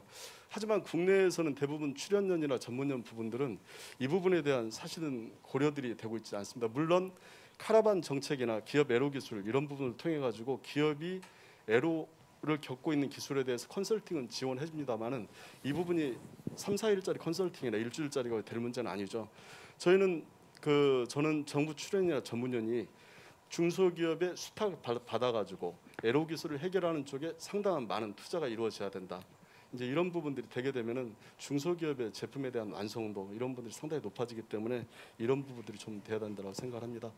그 마지막 부분에 사람 중심 부분들, 그 다음에 기업과의 그 어떤 중요도 부분들 이런 부분들을 좀 말씀을 좀 드리고 싶은데. 요즘에 이제 창업 부분들은 상당히 사실은 중요하다고 봅니다. 창업 생태계를 조성해가지고 어떤 활력을 넣고 이런 부분들. 근데 상호 보완적인 부분에서 기존에 있는 중소기업하고 창업 정책 부분들이 좀 충돌되는 부분들이 있습니다. 좀 우려되는 부분들은 창업을 단순하게 어떤 기술로 이걸 가지고 투자를 받아서 엑시트를 하거나 아니면 M&A를 하거나 이런 어떤 기술적인 테크닉 부분들이 좀 많이 부각이 되는데요. 잘 아시겠지만 코스닥 부분에서 기업이 IPO까지 가는 부분들은 보통 14년에서 15년 정도를 얘기를 합니다. 결국은 중소기업으로 크고 긴 과정들을 쌈을 시작해야 되는데 여기서 기업가의 어떤 정확한 마인드가 있지 않으면 어려움들이 좀 예상이 되겠죠. 그래서 지금 창업하는 많은 분들의 기술 및 투자, 자금도 중요하지만은 기업가 정신 이런 부분들이 상당히 좀 중요하다라고 하는 부분들 이런 것들이 좀 많이 강조되었으면 좋겠습니다. 끝으로 이제 기업 입장에서 한 말씀만 짧게 드리겠습니다. 그 사람 중심 부분들을 말씀을 좀 하는데요. 저는 한국 사회에서 예전에 4, 5년 전에 7788이라고 하는 그런 구호들을 좀 많이 외쳤죠. 그 77%의 중소기업이 88%의 고용을 창출한다. 지금 수치는 약간 바뀌었겠지만은 하지만 근 4, 5년을 지나가지고 그런 구호들이 실종이 되었습니다. 여기에 많은 이제 중소기업들 80% 이상들은 사실은 많이 좀 무기력해져 있는 부분들이 있는 것 같은데요. 그게 왜 그러냐면은 우리 사회는 대기업과 공공 부분 이 밑에 이제 비정규직 있고 비정규직 밑에 저는 중소기업이 있다라고 판단을 하고 있습니다. 중소기업에는 사실은 비정규직이 있지는 않습니다. 왜냐하면 사람을 구인하기 어려운 부분에서 비정규직을 구인한다는 가능하지 않기 때문에. 근데 대부분의 사회의 화두는 공공 부분과 대기업 비정규직의 문제로 철저하게 중소기업에 있는 88%는 여론에서 TV에서 관심사에 소외되어 있기 때문에 중소기업이 일하는 자체가 상당히 큰 부담이 되는 이제 이런 상태에서 창업 상태가 나왔을 때 중소기업이 좀 더 빠르게 붕괴되는 현상이 오지 않을까 이런 부분들이 좀 염려가 되고 다시 한번 우리 사회는 88%를 차지하는 중소기업들에 대한 배려, 관심 부분들이 창업에 못지않게 중요하다는 부분들을 꼭 좀 말씀을 드리고 싶습니다. 예, 이상입니다. 네, 최 사장님께서는 기업 입장에서 우선 그 여러 가지 그 우리 마음에 와닿는 그런 부분을 토론해 주셨습니다. 우선 그 소위 기업이나 이 기관들이 어떤 구매에 있어서 인센티브를 주는 문제 사실 옛날부터 있었던 얘기들입니다. 지역 또는 국가 우리나라의 중소기업에 대해서 그다음에 이제 뭐 디자인이나 이런 또는 뭐 그 기술의 뭐 일부 부분에 대해서 좀 도와주는 문제, 그 다음에 이제 특히 사람 문제, 뭐 이런 것들이 지금도 많이 그 해결이 안 되고 있어서 그런 부분에 대해서 좀 더 토론해 주면 좋겠다라고 하는 부분을 말씀해 주셨습니다. 그래서 사실 그 굉장히 마음에 와닿는 얘기이고요. 그거하고 관련해서 저도 그 우리 이 박사님께 여쭤보고 싶었던 게 이제 아까 3중 나선, 4중 나선, 5중 나선 말씀을 하셨는데 그 나선 구조도 문제지만 실제로 그 모든 것들이 전반적으로 다 지금 굉장히 어려운 것이 지역의 문제거든요. 저 생각으로서는 그들 중에 어떤 거 하나를 집어서 그것이 이제 선순환 구도를 만들어 가도록 그 정책을 세워야 할 텐데 그중 어느 하나도 쉽지는 않죠. 근데 이제 어느 부분에서 이것이 시작이 돼야 되는 건지 뭐 3중이든 4중이든 5중이든 뭐 아니면 뭐 트라이앵글이든 간에 현실적으로 어디서부터 어떻게 지역 그 혁신 또는 지역 진흥을 시작하는 것이 그래도 현실적으로 용이하다고 생각하시는지, 그 다음에 이제 두 번째로는 저 개인적으로는 그 중에서 가장 핵심이 되는 게 사람인데 인력 아까 그렇게 또 말씀하셨고 근데 그 인력조차도 지금 굉장히 어려운 게 지역의 입장인데 어떤 평소에 생각해 놓으신 그 지역에서 그러니까 인력 문제를 해결하기 위해서는 정말 이런 걸 한번 좀 해보면 좋겠다. 혹시 그런 고견이 있으시면 말씀해 주시면 좋을 것 같아요. 방금 사장님 그 얘기하고도 일맥상통하고 그럼 이제 참조하셔가지고 이 박사님 이 소장님께서 좀 간단히 말씀해 주시고 그다음에 이어가도록 하겠습니다. 네, 그 좋은 코멘트 감사드리고요. 실제로 그 뭐 제가 여기서 지역 문제를 구체적으로 뭘 답변 드릴 상황은 아닙니다만은 저도 그 RIS 그 국내에서 보면 RIS 정책 지역 혁신 정책의 1세대입니다. 아마 지역 과학기술 정책을 처음 시작한 1세대고요. 그리고 광주 광산업 그 타당성 연구를 처음 시작했습니다.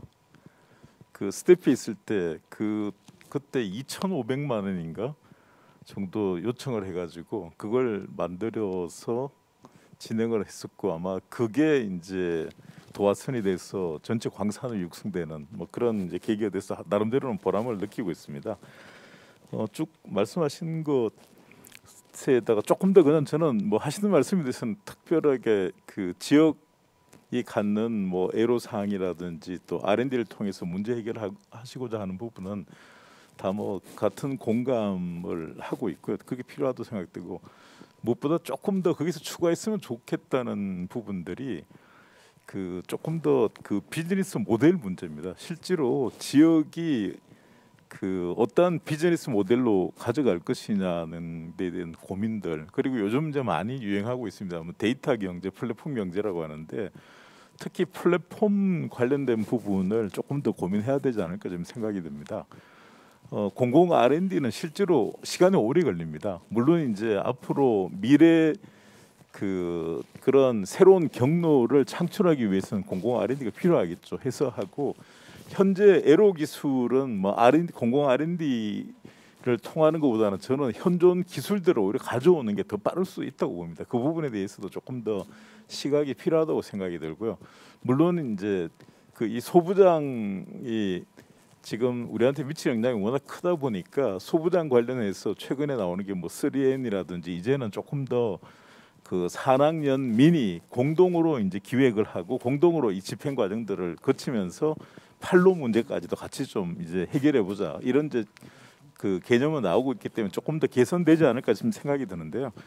그 무엇보다 더 중요한 건 과연 그 지역 사회에서 어떠한 형태의 비즈니스 모델을 좀 만들어낼 것이냐는 게 더 큰 고민이 돼야 되지 않을까 좀 말씀을 드리고자 하고요.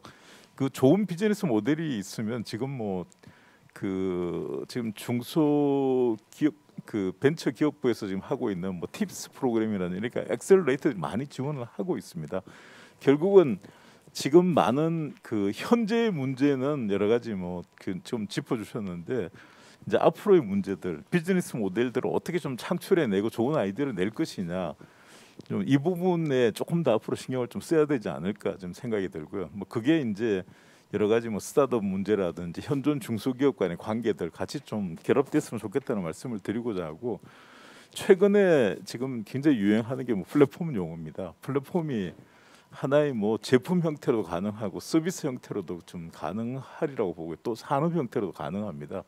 그렇기 때문에 저는 그 광산업 나름대로의 어떤 조금 더 그 플랫폼이 뭔가 누군가가 좀 구축해주면 수많은 그 수요자 공급자가 들어와서 거기서 이제 뭐 일종의 블록체인을 만들어 주는 거죠. 그런데 거기서 뭐 서로 그 교환을 하게 되고 또 규제도 하게 되고 또 거기서 경쟁도 일어나고 그렇게 해서 전체적으로의 어떤 그 이 네트워크 효과와 또 그 스케일업하는 그런 노력들이 굉장히 필요하다고 보는데요.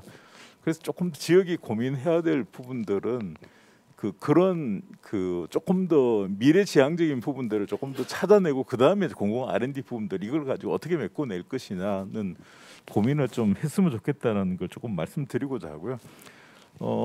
그 우리 이병택 교수님 말씀하신 그 부분은 실제로 지역 사례들에 많이 나타나 있습니다. 뭐 예를 들면 그 지금 심지어 뭐 런던의 텍시티 그 부분도 그렇고 뭐 실리콘밸리는 잘 아실 거고 뭐 또 그 저런 뭐 트라이앵글이라든지 또 시스타 스웨덴의 사례들 뭐 또 그 말메 사례들 이런 거 보면 결국은 그 지역에서 누군가가 하나의 이제 게이트키퍼 역할을 하고 정말 그분이 모든 정권을 가지고 그 모든 문제를 해결하기 위해서 거의 뭐 헌신적으로 하는 거죠. 결국은 그렇게 해야지만 문제가 해결이 되지. 내가 내 역할만 하겠다 해서는 문제 해결이 되지 않는다. 그리고 저는 그 부분에서의 그 대학의 역할이 굉장히 중요하다고 봅니다. 대학에서의 어떤 그런 조금 더의 그 게이트키퍼 역할 하시는 분이 그 지역 사회를 좀 끌고 가면서 그걸 좀 키워 나가는 부분들. 그리고 물론 뭐 그 부분이 그 지역에서 좀 합의가 이루어져야 되겠죠. 이루어져서 전적으로 밀어줄 때 가능하지. 저는 굉장히 아쉬운 게 좋은 기관 제도 많이 만듭니다. 만들어 놓는데 항상 보면 왜 저분이 저기 갔을까? 저걸 끌고 가는 분이 우리 사회가 좀 그 부분에서 굉장히 아쉬운 부분이 있습니다. 적어도 그분한테 맡겨가지고 뭐 몇 년간은 당신이 성공할 때까지 계속 할 수 있는 기회를 줘서 해야지만 문제가 해결이 되고 그리고 절박해야지만 뭐 예산도 따오는 거고 기술도 뭐 개발하는 또 전문 인력을 또 그 확보하는 거 아니면 외국에서 가져오는 거 하는데 그냥 제도와 그런 그 형식으로 문제 해결하려고 하면 저는 그거는 불가능하다고 봅니다. 그래서 지역에 좀 의지가 있으신 분, 특히 뭐 그런 지역 사회에 정말 그런 걸 통해서 봉사하고 싶은 한두 분들이 좀 모여서 또 그런 역할을 그 스스로 좀 만들어내고 또 지역 사회가 거기에 좀 뒷받침할 때 해결이 될 것 같고요.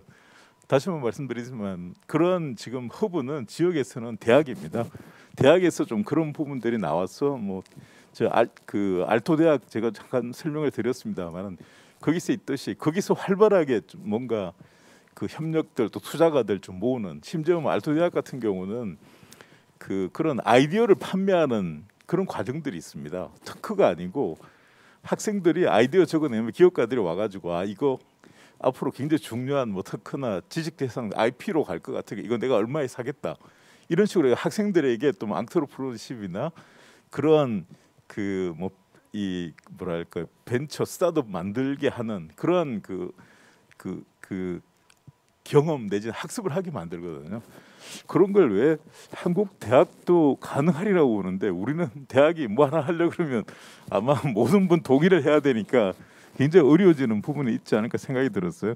누군가는 지금의 고리를 끊어야 된다. 그리고 그거는 대학이 중심이 되고 거기서 정말 사회적으로 좀 그런 비전을 가지신 분이 아마 앞장서서 좀 끌고 갔을 때 지금의 고리는 끊어진다. 좀 그렇게 말씀드리고자 합니다. 잘 알겠습니다. 지금 우리 그 차장님 말씀은 그동안 좀 오래 계속되어 있던 얘기라서 아마 고민을 많이 해봤을 우리 박 시장님께서 간단하게 이제 시간도 다 돼 가기 때문에 간단하게 말씀해 주시면 고맙겠습니다. 참 어려운 질문이고 중요한 저희들이 해결해야 될 문제인 것 같습니다. 정부에서는 일단은 예를 들어서 안전망을 강조하면서 포용 경제 측면에서 이제 취약계층에 대한 강조를 많이 합니다. 이러한 개념을 이제 중소기업에도 적용을 해본다면 중소기업도 여러 가지 부류가 있지 않겠습니까? 강소기업이라고 말하는 훌륭한 기술을 가지고 급속하게 성장하는 중소기업이 있는 반면에 예전부터 있었지만 어떤 혁신 역량이 부족해서 조금 부가가치가 떨어지는 부분들이 있을 겁니다. 그런 중소기업에 대한 어떤 치밀한 이렇게 실태 분석을 통해서 애로사항을 점검하는 게 가장 급선무인 것 같습니다. 정부는 취약계층에 대해서도 다양한 부류별로 대안들을 복지 차원에서 이제 제공을 하고 있습니다. 예를 들어서 바우처 제도를 교육과 관련된 급식과 관련된 다양한 바우처 제도를 활용해서 취약계층이 가장 힘들어하는 부분을 해결해주는 사업들을 열심히 하고 있습니다. 중소기업에게도 다양한 애로사항이 있을 겁니다. 기술에 대한 부분, 어떤 매출에 대한 부분, 판로에 대한 부분 다양한 애로가 있기 때문에 중소기업에게도 이런 바우처 제도를 다양하게 활용하는 게 어떤가 그런 제안을 해보고요. 예를 들어서 지금 과기정통부에서는 4차 산업혁명과 관련된 새로운 빅데이터 기술이나 인공지능 기술을 기업 경영에 활용하는 부분들을 중소기업이 활용하기는 어렵습니다. 직접적으로. 그래서 관련된 대학이나 어떤 출연연들과 연계해서 바우처 제도, 인공지능 분석해주고 데이터를 분석해주고 활용할 수 있는 그런 바우처 제도를 활용하고 시범적으로 활용하고 있습니다. 이런 제도를 좀 더 포괄적으로 적극적으로 활용한다면 좀 더 중소기업에게 활용 가능한 대안이 되지 않을까 그런 생각을 해봅니다. 김 박사님은 추가적으로도 혹시 말씀이 간단하게. 저도 우리 최영원 사장님께서 말씀하신 것들에 대해서 좀 코멘트를 하겠습니다. 사실은 지금까지 중소기업 정책들을 많이 해왔습니다. 그러다 최근에 경제가 어려워지면서 우리가 이제 그 창업에 대한 얘기들을 좀 해왔죠. 그러면서 대학의 이제 기술이나 이런 것들이 중요하게 됐고 지식 네트워크가 상당히 중요하게 됐습니다. 그러면서 중소기업이 이제 소외되는 것들이 비즈니스에 대한 어떤 네트워크가 약하기 때문에 그것들을 어떻게 중소기업을 중심으로 해결해 줘야 될 것인가, 이게 좀 관건인 것 같습니다. 그래서 저는 이제 창업부터 시작해서 이제 기업이 성장하기까지 우리 지역에 이제 그 혁신도시라는 것이 있고, 그래서 에너지 기업의 앵커 기업들이 많이, 예를 들면 많이 들어와 있습니다. 이러한 앵커 기업들이 판매와 제품 개발까지 창업에서부터 좀 관여를 해주고, 그 앵커 기업에 대한 그 어떤 인센티브를 지역에서 어떤 제공을 함으로써 여러 가지 다양한 또 비즈니스 모델들이 나오지 않을까 하는 생각을 해봅니다. 예, 이상 마치겠습니다. 예, 역시 지역 산업에 대해서 고민을 많이 하신 분들이라서 좀 현실적인 얘기들이 좀 나오는 것 같습니다만은, 혹시 최 사장님 그 예. 추가적으로 하실 말씀 있습니다. 간단하게, 예, 예. 간단하게. 예. 그 뭐 교수님들이 마이크를 많이 잡으실 일 계시지만 뭐 저 노래방 말고는 마이크를 잡을 기회가 없어서 잡은 김에 몇 가지 말씀을 꼭 좀 드렸으면 좋겠는데요. 그 저희는 연구소 기업입니다. 연구소 기업이라고 하는 것은 20%를 공공기관에 기술을 줘서 물적, 인적 조인을 하는 부분들. 저는 의료기기 기업을 하는데 의료기기 기업이 한국에 3,000개 정도 있습니다. 근데 여기에 10%를 제외한 나머지 90%는 사실은 10억 미만의 영세 기업들이 있죠.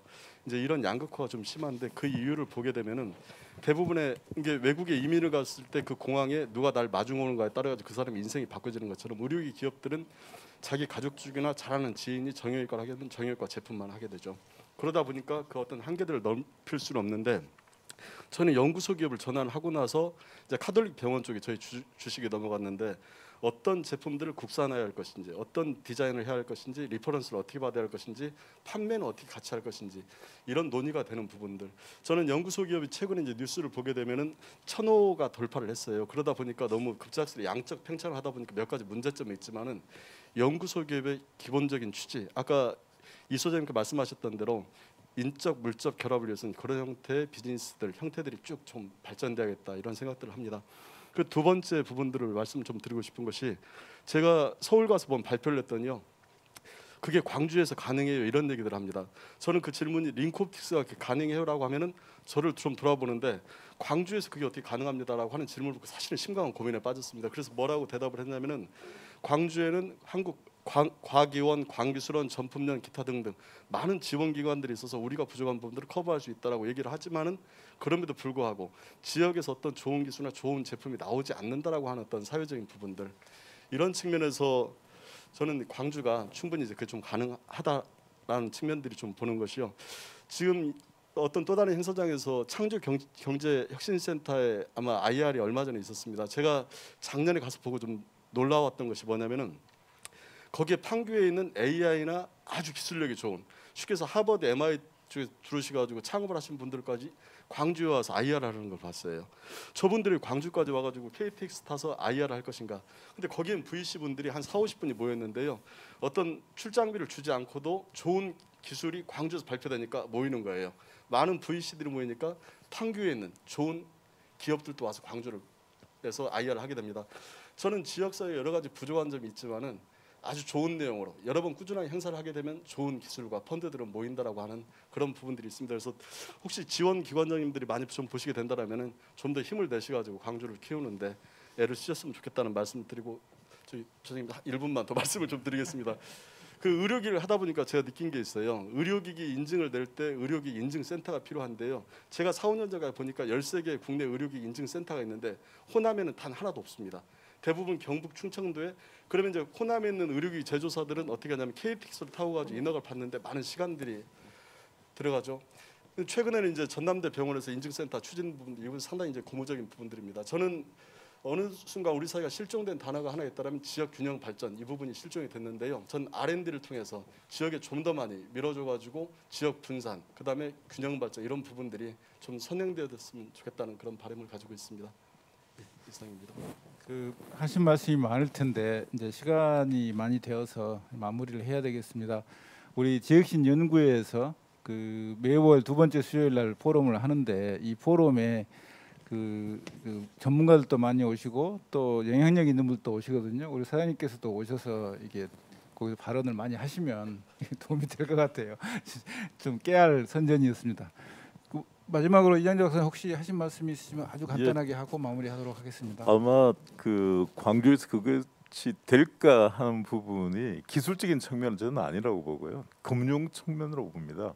대부분 다 지금 국내에 뭐 많은 창업이나 또 VC들 그런 자금들이 대부분 다 수도권 중심으로 있다 보니까 지역에서는 그 부분이 굉장히 좀 취약하다고 봅니다. 그러다 보니까 모든 문제 해결이 뭐 돈으로 해결되지 않는 게 없다고 생각하기 때문에 조금 그런 생각이 있는 것 같고요. 그 최대한 저는 그 광주가 갖는 또 그 국내에 어떻게 보면 또 하나의 또 큰 지식 집단이죠. 여기도 지식 커뮤니티인데 좀 그 부분을 좀 더 강조할 필요성이 있다고 보고요.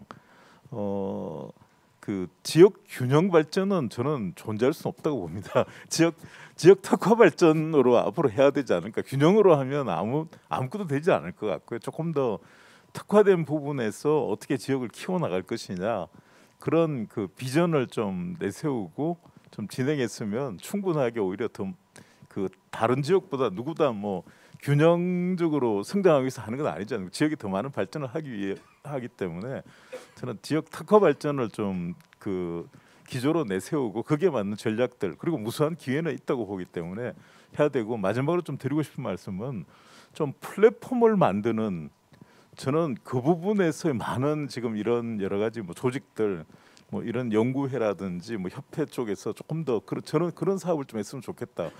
지금 하고 계시는 그 최 사장님, 최 대표님 하고 계시는 부분도 저는 좋은 플랫폼을 만들면 많은 기업들이 들어오고 여기가 중심이 될 수 있다고 보거든요. 그리고 거기에서 뭐 많은 그 경쟁과 또 다른 또 그 하나의 그 큰 그 시장이 만들어질 수 있기 때문에 저도 최근에 그래서 플랫폼에 대해서 많은 공부를 좀 하고 있습니다만 그 부분이 아직까지도 지역 차원에서는 조금 취약하다 해서 조금 더 그 부분을 앞으로 사업으로 하나 만들어 갔으면 좋지 않을까 그 말씀 드리고자 합니다.